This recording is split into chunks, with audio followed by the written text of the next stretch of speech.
Alam ko ang mga ginagawa ninyo. Alam kong hindi kayo malamig o mainit. Gusto ko sanang malamig kayo o mainit. Ngunit dahil maligamgam kayo, isusuka ko kayo. Sinasabi ninyo na mayaman kayo, sagana sa lahat ng bagay, at wala ng pangangailangan. Ngunit hindi nyo alam na kaawa-awa kayo dahil mahirap kayo sa pananampalataya, bulag sa katotohanan, at hubad sa paningin ng Diyos. Kaya pinapayuhan ko kayong bumili sa akin ng ginto na dinalisay sa apoy upang maging totoong mayaman kayo. Bumili rin kayo sa akin ng puting damit upang matakpan ang nakakahiya ninyong kahubaran at pati na rin ng gamot sa mata upang makita ninyo ang katotohanan.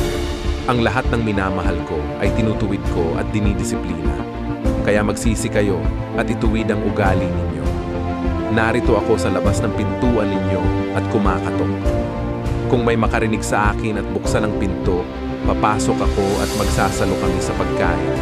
Ang magtatagumpay ay pauupuin ko sa tabi ng aking trono, tulad ko na nagtagumpay at naupo sa tabi ng trono ng aking Ama.